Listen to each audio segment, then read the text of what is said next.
శ్రీ సత్యసాయి జిల్లా ధర్మవరం పట్టణంలో రాష్ట్ర వైద్య ఆరోగ్య శాఖ మంత్రి సత్యకుమార్ యాదవ్ మాట్లాడుతూ ఈ రాష్ట్రంలో కూటమి ప్రభుత్వం ఏర్పడిన నాటి నుండి శక్తి వంచన లేకుండా కృషి చేస్తున్న ముఖ్యమంత్రి నారా చంద్రబాబు నాయుడు రాష్ట్రానికి 10,000 కోట్లు అదనపు భారం పడుతున్నా కూడా ఇచ్చిన మాట కోసం సామాజిక భద్రత పెన్షన్లను పంపిణీ చేసి చరిత్రలో నిలిచారన్నారు.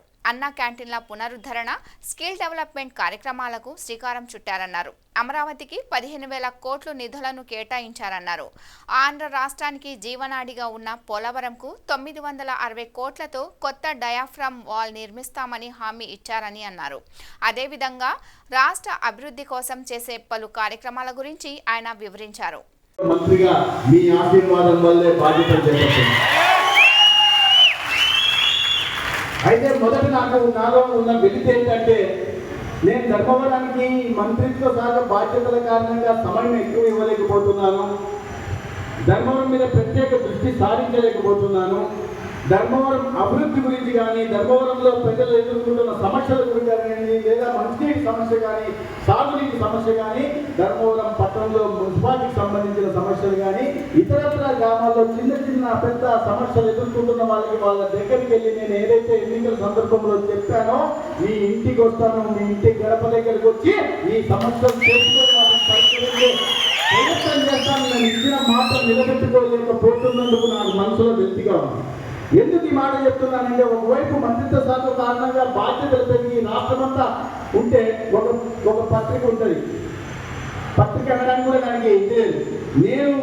నేను గెలిచిన నాటి నుంచి ఇప్పటికీ 6 సార్లు వచ్చా.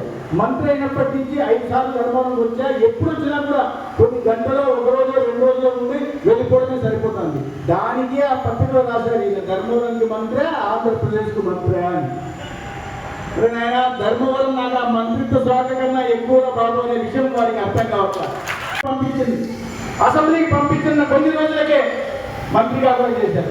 అయితే దురదృష్టవశాత్తు ఏమవుతుందంటే, ఈ వర్షాకాల సమయంలో అనేక రకాల చోట్ల సీజనల్ వ్యాధులు వ్యాపించే సమయం. 5 సంవత్సరాల్లో ఎటువంటి మరమ్మతులు కానీ, నిర్వహణ కానీ లేకపోవడం, ఆరోగ్య రంగాన్ని పూర్తిగా నిర్వీర్యం చేసే కార్యక్రమాలు చేశారు. ఇవాళ మేము వరుసగా శ్వేతపత్రాలు ప్రకటిస్తున్నాం. అన్నిటి మీద ఆరోగ్య రంగం, ఆరోగ్య శాఖ మీద కూడా 6,500 కోట్ల అప్పు ఉంది. ఈ రాష్ట్రం మీద 9,70,76,000 కోట్ల అప్పు ఉంది. ఒక్కొక్కటి సగటున ఒక్కొక్క మనిషి మీద 1,47,000 అప్పు ఉంది.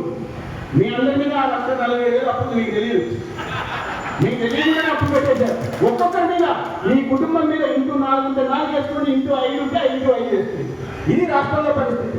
మీరు ఇసుకలో తినేశారు, మైనింగ్లో తినేశారు, బియ్యంలో తినేశారు, అభివృద్ధి పథకాల కోసం ఇచ్చిన నిధుల్ని మింగేశారు. అన్ని రకాలుగా చేస్తూ మొత్తానికి ఇంక మందులు అయితే చెప్పనవసరం లే.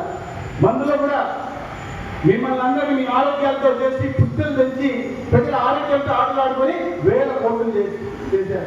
ఈ రాష్ట్రంలో జరిగిన అవినీతి ఎంత పెద్ద ఉందో నేను చెప్పే ప్రయత్నం అయితే అసెంబ్లీలో గౌరవ ముఖ్యమంత్రి వారు ఒక్కొక్క శ్వేతపత్రం ప్రకటించి చెప్తుంటే, ఈ రాష్ట్రంలో ఉంటున్న ముఖ్యమంత్రిగా ఉంటున్న వ్యక్తి, గతంలో ముఖ్యమంత్రిగా ఉన్న వ్యక్తి ఎవరి అయామంలో అయితే ఇంత అన్యాయం ఈ రాష్ట్రానికి జరిగిందో, తీరని విధ్వంసం జరిగిందో, ఆయన ఇక్కడ సమాధానం చెప్పకుండా అసెంబ్లీకి రాకుండా బయటికి పారిపోయి ఎక్కడ కూర్చుంటున్నాడు?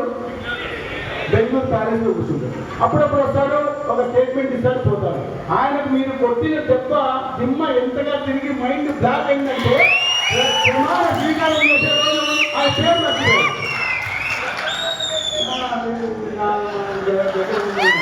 అన్నాడు, నేను చూస్తాను ఏమైంది